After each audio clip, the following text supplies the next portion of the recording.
क्या आपको पता है एससीपी फाउंडेशन के अंदर एक किताब है जिसे वो किसी को भी छूने नहीं देते। इस किताब का नाम है क्रॉनिकल ऑफ द देवर्स और इस किताब को किसने लिखा ये आज तक पता नहीं चला। ऑथर के नीचे एक नाम जरूर लिखा है लेकिन ये बंदा कौन है इसके बारे में किसी को नहीं पता। ये बुक 1917 में लिखी गई है। लेकिन आप सोचोगे कि इस बुक में ऐसा क्या खास है। पहली बात तो ये कि इस बुक के अंदर अनलिमिटेड पेजेस है, यानी कि अगर आपने पढ़ना शुरू किया तो ये कभी खत्म नहीं होगा। हर बार इस बुक के अंदर जो लिखा है वो चेंज होते रहता है और अगर किसी ने इसे पढ़ना शुरू किया तो उसके बॉडी में बहुत सारे चेंजेस आएंगे। उसे बहुत बुरा फील होगा, उसे बहुत ही अलग अलग टाइप के इमोशंस फील होंगे, वो उल्टी करेगा। लेकिन खास बात ये है कि वो रुकेगा नहीं, वो पढ़ते रहेगा। ये रिएक्शन इस कारण से हो सकती है क्योंकि बुक में अक्सर जो लिखा होता है वो बहुत ही ज्यादा डरावना और ग्रुसम होता है। अगर कोई इसे पढ़ना शुरू करता है तो वो बिल्कुल भी नहीं रुकना चाहता, फिर चाहे दिन रात क्यों ना हो जाए। साथ ही साथ जो ये बुक पढ़ता है तो उसे सड़े हुए खून की स्मेल आती है, वो भी बुक के अंदर से। ये book specially the divides culture के बारे में है जो कि अब एग्जिस्ट नहीं करते। डेवाइड सिविलाइजेशन आज से 1000 साल पहले रहते थे और ये प्राइमरीली साउथ सेंट्रल साइबेरिया के इलाके में रहते थे।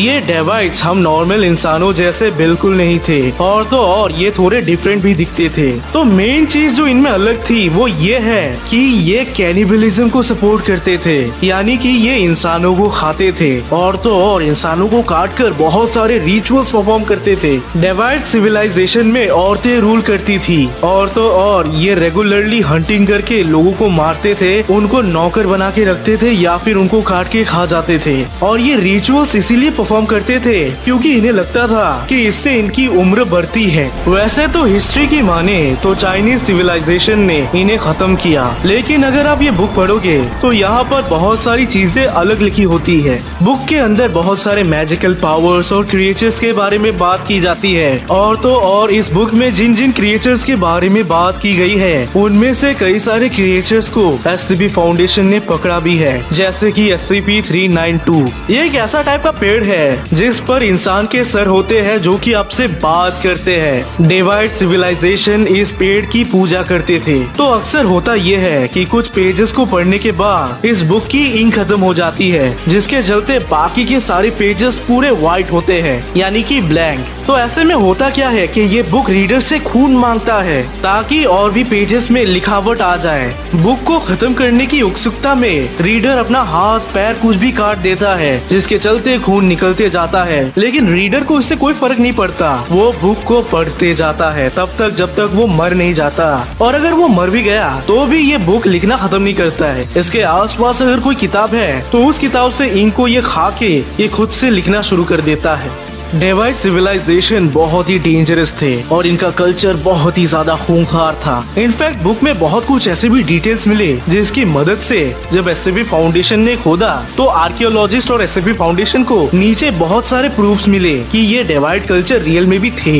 एक्चुअल में अगर ये बुक एग्जिस्ट ना करता तो हमें कभी डेवाइड सिविलाइजेशन के बारे में पता ही नहीं चलता। ये जो एक मुकुट आप देख सकते हो जो कि एससीपी फाउंडेशन को मिल चुका है, तो ये मुकुट हमेशा वही बंदा पहनता था जो कि सबसे ज्यादा केपेबल था। हम देख सकते हैं कि ये सिविलाइजेशन जैसे एग्जिस्ट करते थे वैसे ही आज का कल्चर भी है, लेकिन फर्क इतना ही है कि आज के कल्चर में मार काट थोड़ा कम है। एससीपी रिसर्चर्स ने कभी इस बुक को नहीं पढ़ा बल्कि उन्होंने बुक की फोटो ले ली, जिसके चलते बाद में जब वो पढ़ते हैं तो उन्हें पता चलता है कि डेवास कभी इंसान थे ही नहीं, यानी कि ये सिविलाइजेशन के लोग एक अलग ही टाइप की प्रजाति थे। और इस बुक को जिसने भी लिखा है वो भी कोई मामूली इंसान नहीं होने वाला। पहले एससीपी फाउंडेशन को लगा कि ये बस एक ही किताब है, लेकिन बाद में इन्हें पता चला कि दुनिया के अन्य देशों में बहुत सारे ऐसे किताब मार्केट में घूम रहे हैं और हर एक बुक अलग है। हर एक बुक में थोड़ी और ज्यादा डिटेलिंग होती है, कुछ और राज खुलते हैं। सबसे पहला किताब ब्रिटिश में मिला था, वो भी एक प्रोफेसर के घर से, जिसकी मौत नस को काटने से हुई थी। लेकिन जब उसके बॉडी को चेक किया गया तो बॉडी के अंदर थोड़ा भी ब्लड नहीं था, not even a small drop. साथ ही साथ उस प्रोफेसर ने एक छोटा सा नोट भी छोड़ा, I have to know, I am sorry.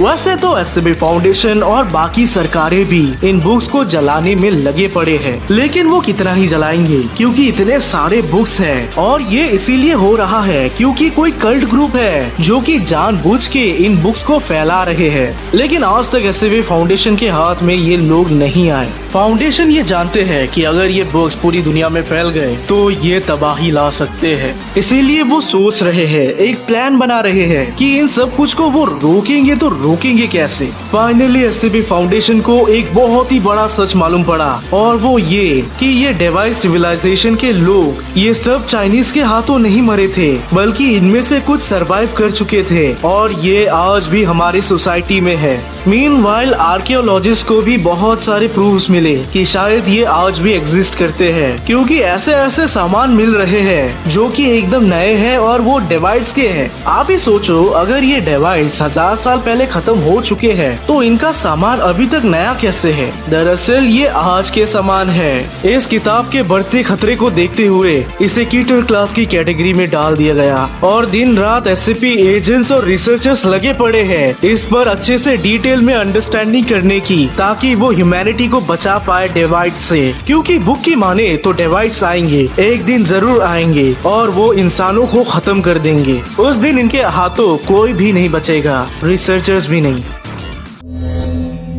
तो आज की ये वीडियो बनाने में मुझे बहुत मजा आ रहा है, क्योंकि आज की कहानी है हमारे प्यारे भारत की, और ये है SCP-1135, एक जिंदा विलेज। दूर से देखने में ये एक छोटा सा गांव है जहाँ पर मार्केट है, बिल्डिंग्स है और तो और एक मंदिर भी है। लेकिन एक बार इंस्पेक्शन के लिए जब 3 गवर्नमेंट ऑफिशियल्स आए तो उन्हें पता चला कि ये गांव की इमारतें अजीब ही तरह से बड़ी है, नॉर्मल साइज से बहुत ही ज्यादा बड़े हैं यहाँ के बिल्डिंग्स। हम सबको पता है कि नॉर्मली गांव कैसा दिखता है, उसे हम इसीलिए गांव बुलाते हैं क्योंकि वहाँ पर टेक्नोलॉजी इतनी ज्यादा एडवांस नहीं होती। लेकिन इस गांव में जो टेक्नोलॉजी यूज होती है वो देखकर एक बार के लिए तो अंबानी भी शर्मा जाए। यहाँ पर वाटर सप्लाई या फिर इलेक्ट्रिसिटी का कोई भी कनेक्शन नहीं है, लेकिन अगर आप बिल्डिंग्स के अंदर घुसोगे तो आपको पता चलता है कि नल से पानी भी निकल रहा है और तो और फैन भी चल रहा है। जब एससीबी फाउंडेशन को पता चला तो उन्होंने अपने रिसर्चर्स को भेजा, जिनके रिसर्च पर उन्हें पता चला कि ये जो बड़ी बड़ी इमारतें हैं असल में ये बिल्डिंग्स नहीं बल्कि मीट है, यानी कि फ्लैश। दरअसल ये पूरा का पूरा टाउन ही एक क्रिएचर है जो कि अंडरग्राउंड में रहता है, जस्ट लाइक फंगस। और कमाल की बात ये है कि ये अपने आप ही कुछ भी चीजें प्रोड्यूस कर सकता है। साथ ही साथ कोई भी बिल्डिंग या कुछ भी अगर डैमेज हो जाता है तो अपने आप वो रीजेनरेट यानी ठीक हो जाता है। इस क्रिएचर का कुछ भी ठीक नहीं है, इसे जब मन करता है तो ये बिल्डिंग्स प्रोड्यूस करता है और जब भी इसका मन उठ जाता है तो ये दोबारा उन्हीं बिल्डिंग्स को नष्ट भी कर देता है। लेकिन इस एससीपी का एक अच्छा ट्रैक रिकॉर्ड रहा है कि ये गांव में रहने वाले इंसान और जानवरों को कभी भी नुकसान नहीं पहुंचाता। अगर आप किसी बिल्डिंग के अंदर हो तो वो बिल्डिंग कभी आपको हर्ट नहीं करेगा। लेकिन आपको ये जानना जरूरी है कि अगर आपने किसी दिन इस एससीपी को हर्ट करने का सोचा या इस गांव को तबाह करने का सोचा तो आपके लौड़े लगेंगे, लौड़े।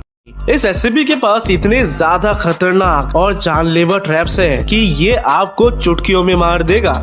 एक बार एक मिलिट्री टैंक को भेजा गया, जिसके बाद ये पता चला कि इस क्रिएचर का साथ बादल भी देता है, जिसके बाद उस क्रिएचर ने इस टैंक को नष्ट कर दिया। जब रिसर्चर्स ने गांव वालों से बात की तो उन्हें पता चला कि गांव वालों को इसके बारे में पहले से पता है और गांव वालों ने बताया कि पहले ये एक नॉर्मल विलेज ही हुआ करता था, लेकिन कुछ महीनों पहले एक कंपनी ने आकर यहाँ पर कुछ एक्सपेरिमेंट्स किए, जिसके बाद ये गांव जिंदा हो गया। लेकिन किसी ने इस बारे में किसी को कंप्लेन नहीं किया, क्योंकि जितना कंफर्ट और सेफ्टी इन्हें अभी मिल रही है वो पहले कभी नहीं मिली थी। इस अननोन कंपनी का नाम है मन्ना चैरिटेबल कॉर्पोरेशन। रिसर्चर्स को पता चला कि मन्ना चैरिटेबल कॉर्पोरेशन ने पहले भी ऐसे और भी एक्सपेरिमेंट्स किए हैं, जिसके चलते बहुत बवाल भी हुए हैं। फिलहाल तो एससीबी फाउंडेशन ने गांव वालों को एमनेस्टिक्स दे दिया ताकि वो ये सब भूल जाए। अभी ये गांव पूरा का पूरा एससीबी फाउंडेशन के कंट्रोल में है और इसका क्या लोकेशन है ये रिवील नहीं किया गया है, वरना मैं खुद जाके देख के आता। एक दिन अचानक एक रिसर्चर को पता चला चला कि इस SCP के बिल्डिंग्स में बहुत सारे कैमरास हैं, तो उन्होंने इसे नष्ट करने की अर्जी डाली, लेकिन SCP फाउंडेशन ने इस पर ज्यादा ध्यान नहीं दिया और फिलहाल के लिए SCP-1135 यूक्लिड क्लास के कैटेगरी में है।